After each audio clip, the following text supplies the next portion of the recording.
Hey everyone, Michael Phoenix here. Normally I do these videos and I'm not in front of the camera because I really don't like to be. But unfortunately, I have a personal aversion to frostbite and hypothermia. It's very cold out there.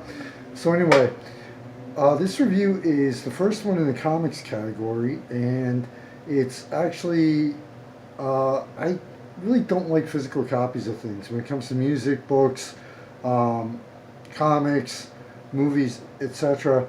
I always prefer the digital copy. Long story behind it, but logical and legitimate reasons. So anyway, I believe it was covering the Keystone Comic Con. I believe Webtoons was the major sponsor for that. Uh, yeah, it was the first annual Keystone Comic Con in Philadelphia last year. I had a blast, had a great time. Nothing but great things to say about it. But anyway, between that and covering Wizard World in 2018, when I was a teenager and in the late 90s, I had an interest in collected comics. As a teenager, your typical Marvel, DC superhero ones. And in the late 90s, I really got into the underground comics, physical copies such as Love the Lady Death by Brainstorm, I believe it was. No, Chaos. Um, Witchblade. It was originally Top Cow, I believe. Um, my favorite was London Knights Razor, Everett Hartsoe, in charge of that company, and the mastermind behind that.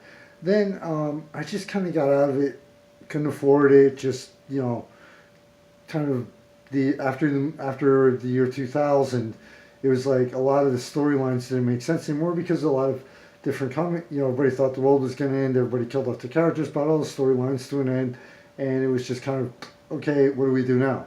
Anyway, but I downloaded the Webtoons app after attending the Keystone Comic Con, and Webtoons is basically a lot, and I mean a lot, of free online comics. So I was scanning through about 3 to 4 months ago. I was scanning through the titles, and the first one that really caught my attention was Witch Creek Road. Didn't read a single thing about it. Was just going off titles alone.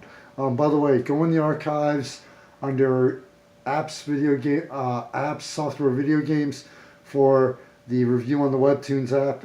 It's there. Highly recommend it. So anyway, I kept when I get to it. Haven't had a chance to get to it. Haven't had a chance. Kept putting it off. So finally today, I sat down and I actually read through Witch Creek Road. I figure, all right, I'll do a quick scan of it. Scan the first chapter, section of it.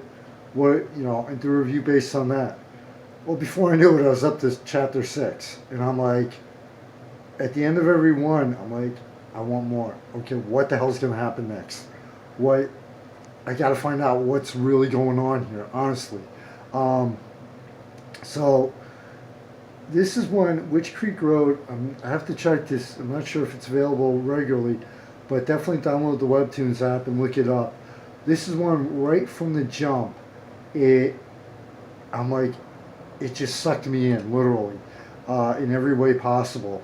Now I will say one thing. Right, as soon as you go into it, the first page is basically gives you a very strong warning about the blood, graphics, and gore in it. And trust me, this is not something where if you like truly graphic comics, or if you're this one's not for the kids, honestly.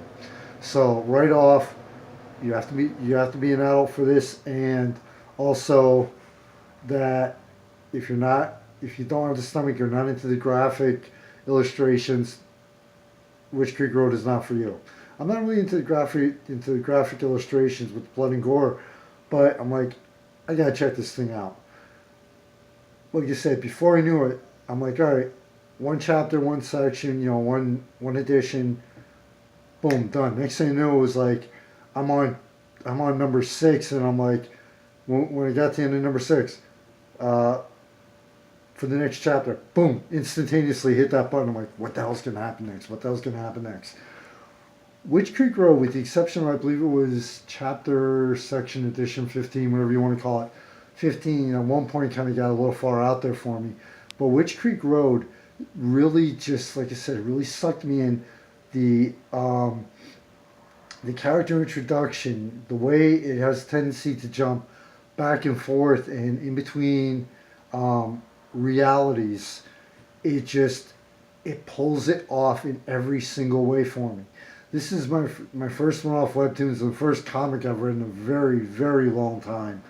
But it was just, I was expecting it to be really good, but I was not expecting, both with the illustrations, with the artwork in it, and the graphics and illustrations, the way it was written, the character development, the characters, the way they were introduced, the way it just jumped.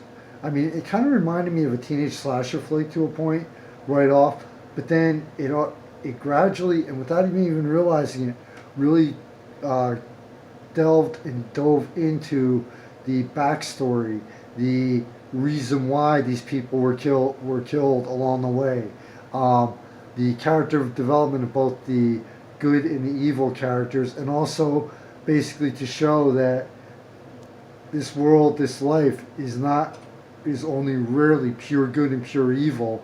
It showed the characters as at times both good and evil, and that very large gray area in between, that very wide line in between what we call absolute good, absolute evil, pure black, pure white, whatever you want to call it. It hit on every single point with me, and I just kept wanting more and more. They're taking a week off, taking a break right now, but they did a few epilogues towards the end to kind of give you some more backstory into the characters and storyline itself. But don't worry, this isn't the, and they have one of the characters, two of the characters, don't worry, this isn't the end. We're going to keep this going.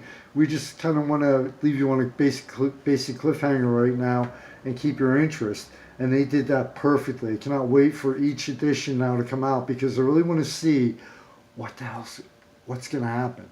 And for a story, I'm an author. I've read a lot of books in my life. For a storyline, the pure storyline alone, to grab my attention and really just keep that desire for me, like, come on, got to get to the next one. What happens next? Just don't kill this person off. Kill this one off. The whole, from every possible angle, for me to have that kind of reaction is something truly amazing, and is just over the top. They have to really go over the top to pull me in like that. So to the creators of Witch Creek Road, I just thank you. Does not even begin to cover it. Thank you for creating that. It is a truly amazing work. If you're an adult, if you don't mind or can just like skip over the graphic, at points, the graphic violence in it, and the graphic scenes in it, Witch Creek Road is a definite top of the list must read in comics. Even if you really don't like comics or graphic novels and you're just really into just books, check out the Webtoons app, look up Witch Creek Road online. You definitely have to read this. Michael Phoenix, founder and staff member of Surreal Veil City and its predecessor, Valley and Beyond. Like I said, I really don't like being in front of the camera, but number one, it's not shaking. Number two, I'm not freezing to death. So please, I always say this, but then please go to Thanks to the Sponsors page. Support those people and businesses, because without them, none of this could happen at all. Not a single minute of this could happen. They're the ones that keep it financially going to everybody out there through the best and worst.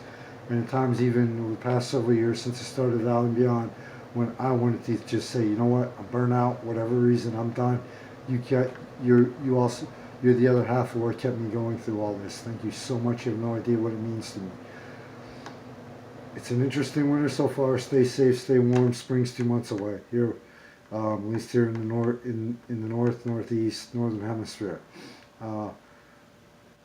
Take some time out for your family, friends, and the people you care about.